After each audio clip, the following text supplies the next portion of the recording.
सौम्य education YouTube channel पर मैं Sunaina ma'am आपका स्वागत करती हूँ। आप सभी कैसे हैं स्टूडेंट? उम्मीद करती हूँ आप सभी बहुत अच्छे होंगे।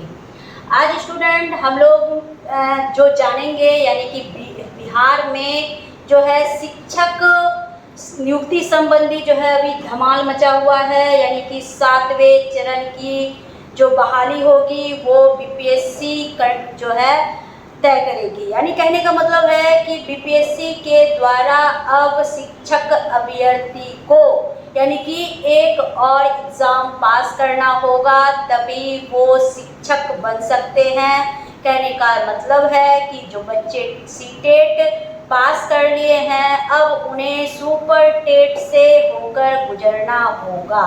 ठीक है, इसलिए भाई ये जो बिहार शिक्षक भर्ती जो है ये अभी हर मतलब कि पूरे बिहार में यानी कि नहीं बल्कि पूरे मतलब कि कई राज्यों के लोगों को सोचने पर जो है मजबूर कर दिया है कि अगर पहले तो भाई यूपी में थी, अब बिहार में भी हो सकता है कि अब हर स्टेट में जो है सुपर टेट की संभावना हो जाए। ठीक है, तो इसलिए सुपर टेट से हर शिक्षकों को यानी कि जो नियोजित हैं और साथ साथ जो शिक्षण के क्षेत्र में कदम रखना चाहते हैं, सीटेट पास करके अब नौकरी की आस लगाए बैठे हैं कि अब हम टीचर बन जाएंगे, तो वैसे अभ्यर्थियों के लिए ये बहुत बड़ी सूचना है कि उन्हें अब सुपर टेट से बच्चे पास होना पड़ेगा। तो अब हम यहाँ देखेंगे कि ये जो हम लोग बिहार शिक्षक जो नियमावली 2023 आई है, तो ये नियमावली का जो प्रेस विज्ञप्ति है इसमें से क्लियर दिया गया है। तो सबसे पहले ये नियमावली जो है ये इनका पूरा नाम क्या है, तो इनका जो पूरा नाम हम बच्चे देखेंगे बिहार राज्य विद्यालय अध्यापक, जो कि नियुक्ति से संबंधित, स्थानांतरण से संबंधित और अनुशासनिक कार्रवाई साथ साथ सेवा शर्त से संबंधित नियमावलियों पर क्या करेगी? पहल करेगी। ठीक है, यानी कि नियुक्ति से स्थानांतरण यानी ट्रांसफर और जितने भी डिसिप्लिनरी एक्टिविटीज हैं, इन सारे मुद्दों की चर्चा जो है बिहार शिक्षक नियमावली 2023 में जो है पूर्ण रूपेण दिए गए हैं। ठीक है, और इनको हरी झंडी भी मिल चुकी है, यानी कि स्वीकृति दे दी गई है। तो इसलिए बच्चे अब हमें जोर शोर से यानी कि सीटेट से भी ज़्यादा यानी कि दोगुना जो है एनर्जी के साथ हमें क्या करना होगा? सुपर टेट के लिए तैयार होना होगा। तो चलिए अभी पूरे बिहार राज्य में जो भी प्रारंभिक है या माध्यमिक स्कूल के लिए ये जो है एक कहिए कि इफेक्टिव मैनेजमेंट के रूप में काम करेगा और एजुकेशन में क्वालिटी बेस्ड एजुकेशन लाने के लिए ये विद्यालय स्तर पर और साथ साथ ये शिक्षा विभाग और बिहार सरकार के कंट्रोल में रहेगी कि अब शिक्षा बिहार में क्या हो सके? क्वालिटी बेस्ड एजुकेशन पर हो सके। तो इसलिए अब भाई बिहार सरकार जो है सजग हो गई है और शिक्षकों की नियुक्ति, क्योंकि हर साल जो है शिक्षक के जो है यानी सीटेट जो है 10 लाख से भी अधिक बच्चे पास होते हैं। तो ऐसे में बिहार सरकार के लिए सभी को नौकरी देना जो है थोड़ी सी दिक्कतें आ रही है। तो उसमें से बिहार सरकार ने एक डिसीज़न लिया है कि भाई अब नौकरी हम उन्हीं को देंगे जो कि क्या है यानी कि सुपर टेट को पास करेगा, यानी कि जो बच्चे सीटेट पास किए हैं अब वो अगर सुपर टेट कर लेते हैं तो यानी कि उनमें क्या है? मेरिट है, नॉलेज है, उनको मतलब कि टीचर बनने की जो है कैपेसिटी है, एलिजिबिलिटी है। ठीक है, तो इसलिए ये सारी बातों को ध्यान में रखते हुए बिहार सरकार ने ये सारा जिम्मा जो है बीपीएससी को दे दिया है, बिहार पब्लिक सर्विस कमीशन को, यानी कि एक आयोग है जो कि आपके शिक्षण के सभी मानदंडों को क्या करेगी, तय करेगी। यहाँ बीपीएससी से मतलब बच्चे हमें पुलिस, दरोगा या एसडीओ वीडियो नहीं बनना है, बल्कि हमें शिक्षण के हर हथियारों से लैस हो जाना है, ताकि हम जब इन बीपीएससी यूपीएससी क्रैक कराने वाले भी टीचर होते हैं, तो क्या हम ये बीपीएससी या यूपीएससी जब हम बच्चे को एक लेवल से जब हम तैयार करेंगे, तो ऐसे में क्या होगा कि वो प्रभावी टीचर तभी होंगे जब उनको नॉलेज होगा। ठीक है, तो इसलिए ये नहीं समझिएगा कि ये बीपीएससी कर रहा है तो टीचर को जो है अब पुलिस दरोगा बनाएगा, एसडीओ वीडियो बनाएगा, तो नहीं। यानी कि टीचर को क्वालिटी पर क्या होना होगा, आधारित होना होगा।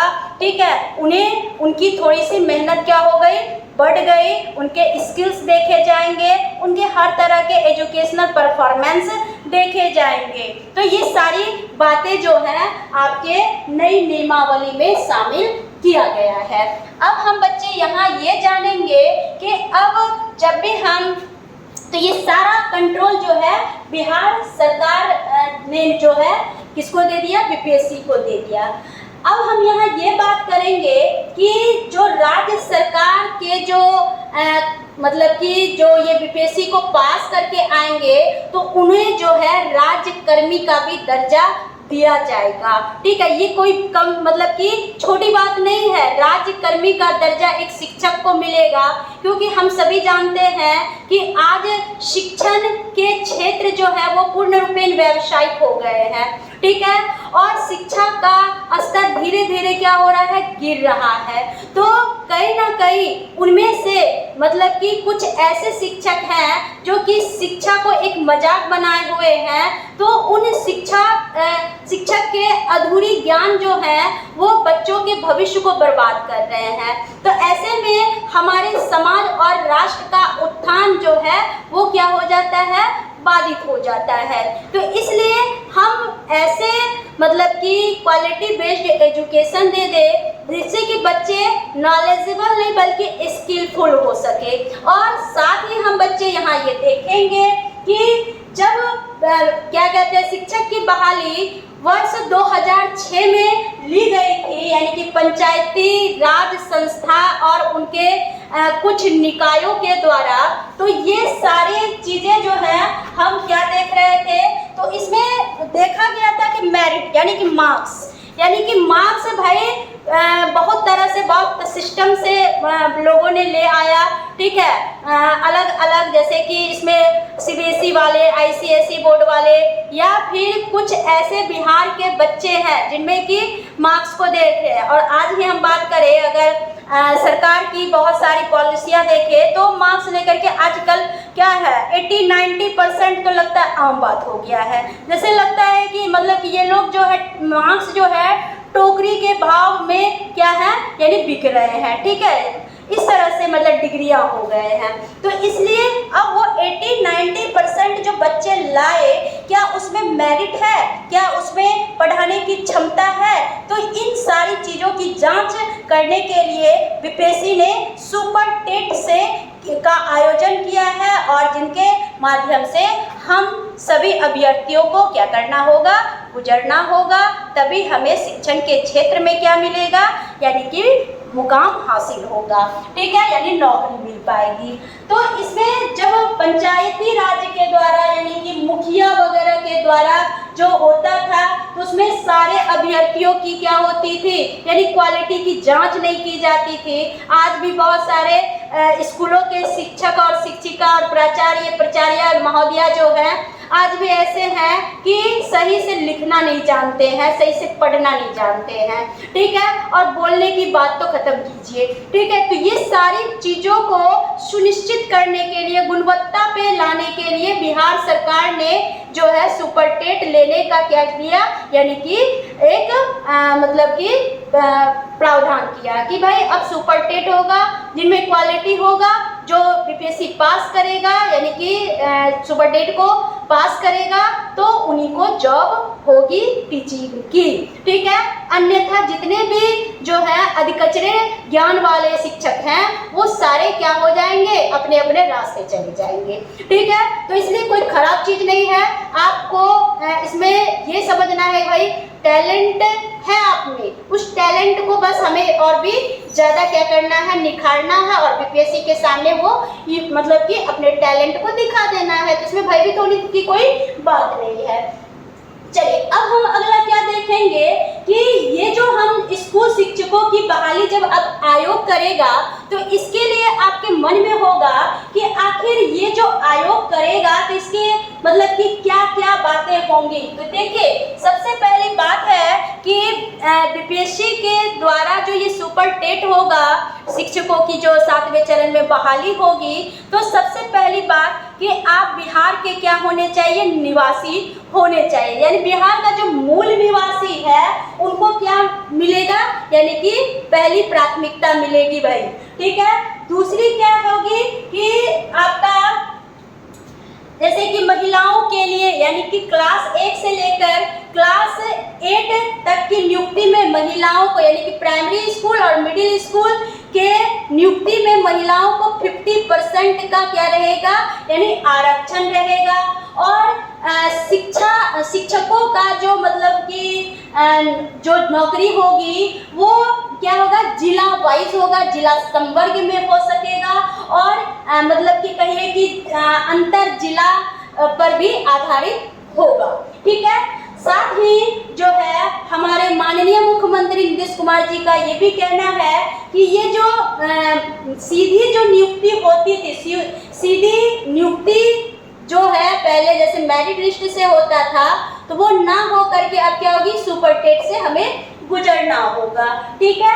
तो इसलिए अध्यापक का जो है माने कि लेवल और विषयवार जो उनका एक क्षमता है, इन सारी चीज़ों की क्या होगी, जांच होगी। तो इसलिए डरना नहीं है। साथ ही जब आपको राज्यकर्मी का दर्जा मिलेगा तो आपको 42% तक जो है महंगाई भत्ता भी दिया जाएगा और यानी कि अभी जो है 38% मिल रहा है और जब आपको राज्यकर्मी का दर्जा मिलेगा तो इसमें आपको 42% का जो है महंगाई भत्ता दिया जाएगा, ठीक है। तो याद रखेंगे। और इसकी जब शिक्षक नियुक्ति का जो आप सुपर टेट का मतलब कि जब फॉर्म आएगा भरेंगे तो सबसे पहले आप अगर बिहार के नागरिक हैं तो तभी फॉर्म भरिए, नहीं अन्यथा तो मत भरिए, ठीक है। दूसरी बात है कि वेतन मान जो है यानी सैलरी की जो बात है, पे स्केल की जो बात है, ये राज्य सरकार द्वारा ही निर्धारित किया जाएगा, ठीक है। तीसरी बात हम क्या देखेंगे कि शिक्षकों के जो अलग अलग संवर्गों का जो पद है यानी प्राइमरी मिडिल वाली बात जो है, ठीक है, वो भी सरकार क्या होगा, समय समय पर इसे निर्धारित करेगा, ठीक है। और अन्य जो भी सेवा शर्तें हैं टीए वगैरह वगैरह, तो ये भी सरकार के द्वारा यानी राज्य सरकार के द्वारा ही निर्धारित की जाएगी, ठीक है।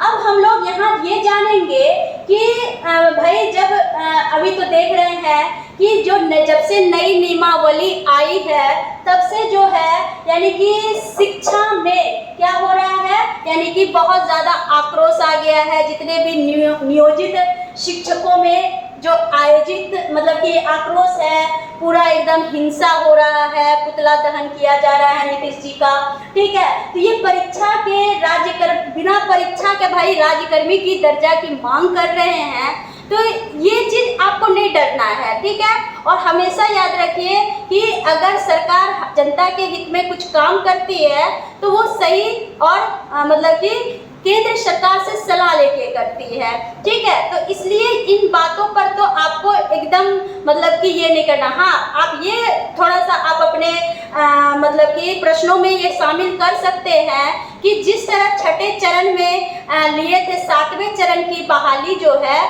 एग्जाम से लिखिए, लेकिन जो स्टेट पास करके बैठे हुए अभ्यर्थी हैं तो पहले उनकी बहाली अलग होनी चाहिए, ठीक है। तो स्टेट पास अभ्यर्थी की बहाली आप ले लीजिए और तब आप जो है ये प्राइमरी और मिडिल में अगर बीपीएससी के माध्यम से सुपर टेट होता है तो तब आप क्या कीजिए, वो कंडक्ट करवाइए। लेकिन पहले 7वें चरण वाले बच्चों का जो कि पास होकर के आज इंतजार कर रहे हैं, ठीक है, यानी कि कई सालों से, तो ये उनके लिए थोड़ा सा क्या है, यानी कि उनके जीवन के साथ, उनके लाइफ के साथ खिलवाड़ हो रहा है। तो इसलिए हम आपको बताना चाहेंगे कि जितने भी स्टेट पास शिक्षक अभ्यर्थी हैं वो सारे जो है आप थोड़ा इनको लेकर के मुद्दा बनाइए कि स्टेट का क्राइटेरिया जब हम लोग पास किए थे तो तभी सुपर टेट की कोई बात ही नहीं थी, ठीक है। तो आप पहले स्टेट को जो है अलग कैटेगरी में रखिए, ठीक है, 9, 10, 11, 12 का अलग कैटेगरी होना चाहिए और ये प्राइमरी मिडिल का यानी कि 1 से लेके 8 तक के जो टीचर की बहाली करते हैं इनका अलग मुद्दा होना चाहिए, ठीक है। ये सारी बातें आप अपने इसमें शामिल करेंगे, ठीक है। साथ ही हम जानेंगे कि 7वें चरण की जो शिक्षक बहाली होगी तो ये मतलब कि पंचायती राज जो निकाय है तो ये पंचायती राज संस्था से बिल्कुल क्या किया गया है, हटा दिया गया और ये सारा सिस्टम यानी कि क्या हो गया, सेंट्रलाइज्ड हो गया और एक सिस्टम के तहत ऑनलाइन माध्यम से आवेदन लेने की व्यवस्था भी की जा रही है। पहले हम लोग क्या थे, यानी कि प्रखंड जो है क्या करते थे या जिला वाइज हम लोग क्या करते थे, यानी कि ऑफलाइन आवेदन करते थे, ठीक है। अब एक ही जगह में एक ही बैनर तले क्या होगा, ऑनलाइन माध्यम से आपका क्या होगा, यानी कि आवेदन होगा। तो यहाँ पर आप यानी एक आवेदन भरी एक ही आवेदन कर पाएंगे, इसको याद रखिएगा, ठीक है। हम एक पहले क्या था, जब पंचायती राज संस्था के अधीन था तो तभी एक आवेदक 100 जगह भी आवेदन कर सकते थे, लेकिन अब ऑनलाइन सिस्टम में एक आवेदक एक ही आवेदन कर सकेगा। अब यहाँ देखेंगे कि नई शिक्षा नियमावली में सेवा जो होगी यानी आपकी जो सर्विस होगी वो कंटिन्यूअस होगी और वेतन संरक्षण जिसको कि पीएफ कहते हैं, तो इन पर क्या होगा, यानी कि क्लियर कोई प्रावधान किया जो है जा रहा है और जितने भी जिला स्तरीय नियोजन है ये सारे इकाइयों का अध्यक्ष जो होगा यानी कि एक राजपत्रित पदाधिकारी समिति का अध्यक्ष बनाने पर विचार किया जा रहा है, ठीक है। चलिए यहाँ तक तो आप समझ गए। अब आपके कंफ्यूजन को और भी हम क्लियर करते हैं कि शिक्षक नियुक्ति के लिए पहले होता था कि मेधा अंक की गणना की जाती थी जब पंचायती संस्था के या पंचायती निकाय के अधीन था, लेकिन अब जो है नियुक्ति वाली एजेंसी यानी कि तय करेगी, यानी कि BPSC Bihar public service commission करेगी, ठीक है। और इसके लिए जो है आप 7वें फेज के चयन की अनुशंसा करने के लिए आप स्पष्ट निर्णय अभी फिलहाल जो है नहीं लिया गया है, यानी कि एक अभी टीम गठित ही हो रही है और उसके बाद जो है धीरे धीरे, तो आप एक याद रखिएगा कि जैसे कि सिलेबस की जब बात आती है तो हमेशा जो बीपीएससी अगर मान के चलिए कि एक सिलेबस अगर जारी भी करती है तो अगर लेट सेट होता है तो ये अलग बात है, लेकिन एक हमारा जो लॉजिक कहता है कि ये हमारा बगल में यूपी है तो यूपी में जो स्टेट है, यूपी में जो सुपर टेट है और तो उनको जरूर फॉलो किया जाएगा, ठीक है। तो ये जो बीपीएससी है तो बीपीएससी यानी कि पूर्ण रूपेण एक मतलब कि ऐसी एजेंसी के हाथों में ये सारी बातें दे देगी जो कि क्या हो, यानी कि सारी चीज़ों पर क्या करे, पहल करे, ठीक है। अब यहाँ तक तो हम समझ गए। अब इसलिए और जहाँ तक मतलब कि अधिकतम जो आयु है तो यहाँ न्यूनतम 18 वर्ष के अभ्यर्थी आवेदन कर सकते हैं और मैक्सिमम जो है आयु के अनुसार जो है और कैटेगरी के कैटेगरी के अनुसार क्या है, आयु के अनुसार नहीं बोलिए, कैटेगरी के अनुसार क्या है, छूट का भी प्रावधान है। ठीक है, तो इसलिए हमारा मूल उद्देश्य ये वीडियो बनाने का इसलिए था कि परिस्थितियां जो भी हो, ठीक है, लेकिन उस परिस्थितियों के लिए हमें हमेशा क्या होना चाहिए, तैयार रहना चाहिए। ठीक है, हम लड़ करके नहीं बल्कि उससे डटकर अगर मुकाबला करेंगे तो जरूर है कि सफलता जो है सुनिश्चित होगी। तो इसलिए जो है आप सभी अभ्यर्थी जो है जो सीटेट पास कर चुके हैं वैसे अभ्यर्थी एकदम सुपर टेट के लिए तैयार हो जाइए। ठीक है, तो आज आप जो है हमारा आज का आपका कॉन्सेप्ट कैसा रहा, क्लियर हो पाया कि नहीं, ठीक है, और साथ ही आपके जो भी सुझाव हो वो बिल्कुल हमारे कमेंट बॉक्स पे कमेंट कर दीजिएगा। ठीक है, तो सिलेबस की जहाँ तक बात हो, भाई सिलेबस जो भी रहे तो इतना याद रखिएगा, सिलेबस जो भी रहेगा वो टीचिंग एप्टीट्यूड से तो बिल्कुल रहेगा। ठीक है, बीपीएससी में हमें टीचर से रिलेटेड यानी हमें पुलिस या क्या दरोगा वाली चीज़ें नहीं पढ़नी है, हमें पढ़नी है टीचिंग एप्टीट्यूड, ठीक है, या मेथोडोलॉजी। ठीक है, तो ये सारी चीज़ों को हमें क्या करना होगा, पढ़ना होगा।